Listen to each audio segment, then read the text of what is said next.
to be the second last Prime Minister's questions before the general election, and clearly the Chancellor's statement is the main event of the day, so this provides an opportunity to clear up a number of different issues. Can I can I start with a simple one?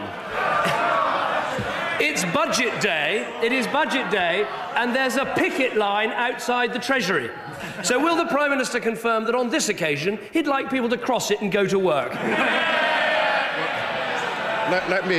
Let me first congratulate the Right Honourable Gentleman and his wife on the good news about their baby.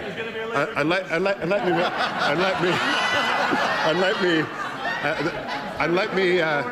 let me secondly thank him for getting near again to asking a question about the economy. Of course everybody is going to work here, and we will continue to work for a Labour government and for jobs.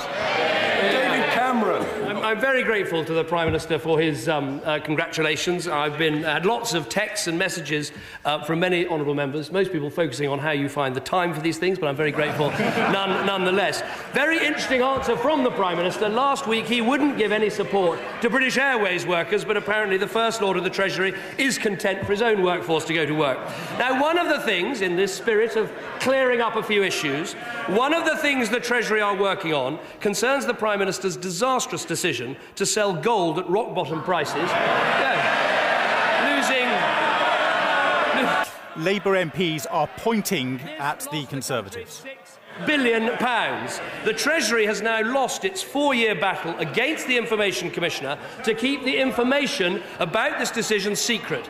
So will the Prime Minister now confirm that these documents will be published in full with no redactions before the general election? Mr. Speaker, I'm very happy for any document to be published on that matter. But Mr. Speaker, he's got to do a bit better than that if he's talking about the future.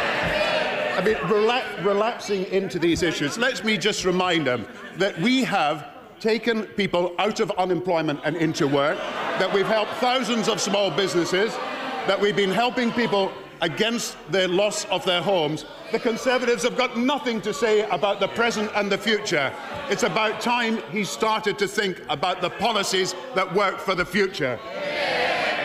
If the Prime Minister is so relaxed about this information being published, can he tell us why he spent 4 years fighting it? Mr. Speaker, it is a matter for the Information Commissioner and the Treasury.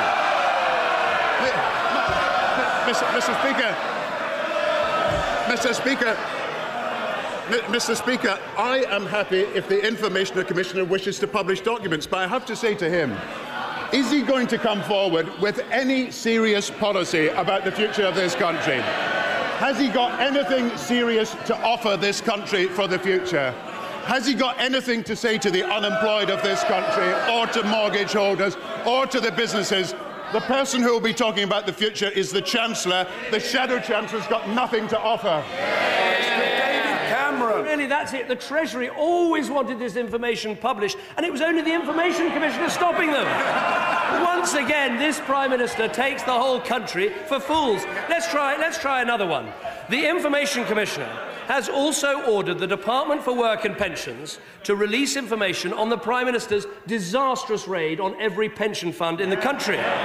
Now, the Information Commissioner has ruled in November this should be published. The Department has appealed against it. Now we hear they're not interested in these appeals. Will he withdraw that appeal and make sure the information is published? Mr. Speaker, we had a debate. We had a debate. The Shadow Chancellor may laugh. He was the subject of the debate in this House on these very issues, and he could not sustain his case about the dividend tax credit. We made the right decision for British industry. We made the right position to protect British pensioners. It is the Conservative Party that has let pensioners down and would do so in future by opposing many of the measures we've taken. I am happy for everything in my record to be judged. Now let's see. Let's start with the Leader of the Opposition. Will he tell us what happened over Lord Ashcroft?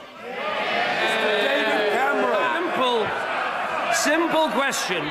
If he's happy for this to be published, will he withdraw the appeal and have it published? Yes or no? Mr. Speaker, we had this debate on pensions. Oh, yeah. We had this debate on pensions in this House of Commons. The Shadow Chancellor tried to pursue the case against our policy to withdraw dividend tax credits.